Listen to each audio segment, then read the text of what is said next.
how exactly do you find a GC if you're a real estate developer or wanting to become one? That's what we're going to answer in today's video. So taking a quick step back, my name is Dominique. I'm a real estate broker here in Southern California where I work with people to develop wealth through real estate.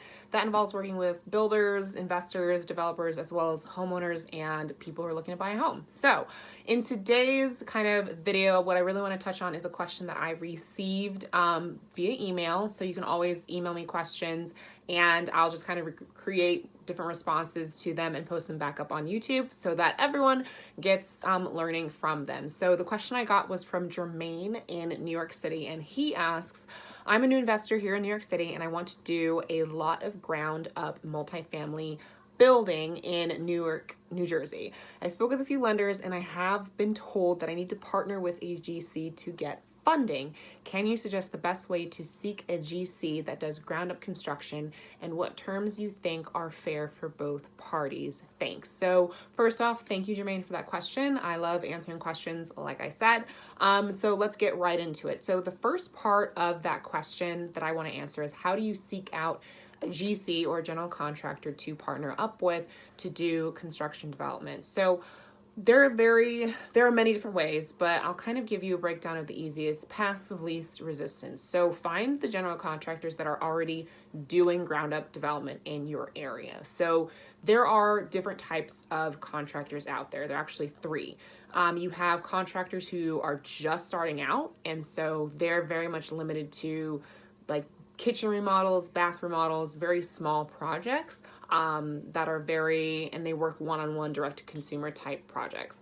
Then you have the next level of contractors, which are those that do extensive home remodeling. And that's very popular option for people who are looking to just simply flip properties.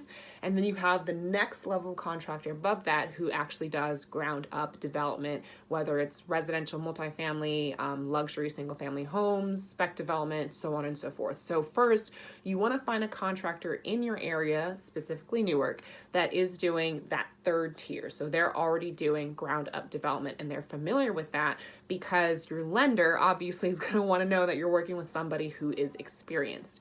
The second thing that you're going to do is you're going to tour all the different properties and sit down and actually meet with those developers and let them know what your goals are in development and what that really looks like.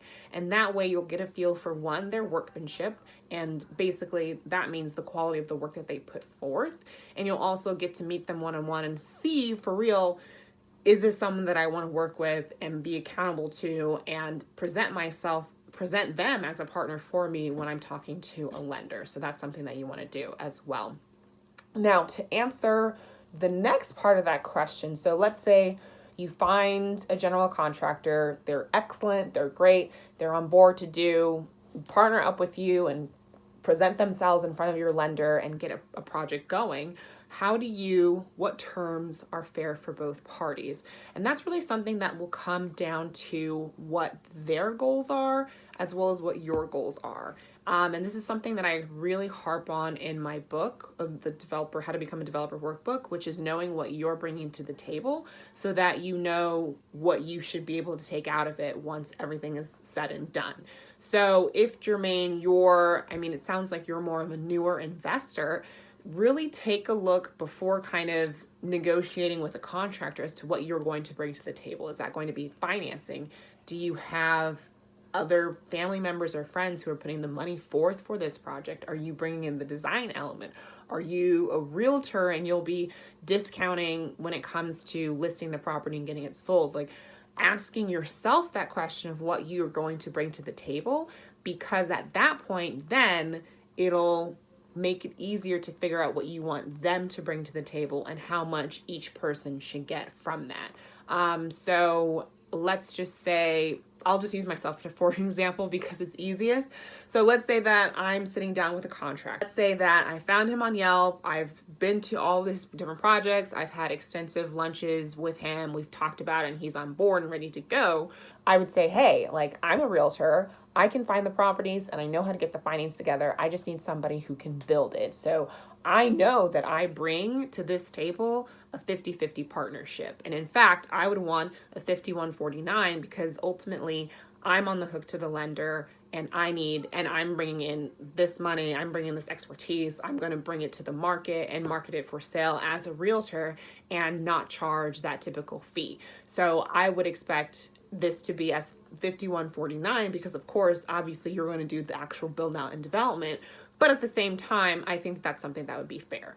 And kind of just taking it from there. And now let's step back for a second. So let's say, in your case, Jermaine, you are, and for anyone else out there too, not just Jermaine, but if you are a new investor and you're not an architect, you're not a designer, you're not a realtor or any type of professional, then it might be more fair for you to take a bigger chunk of whatever the pie is, let's say 60% of it, and give it to the general contractor for them doing the bulk of the work. It's easier to keep it as simple as possible in that respect.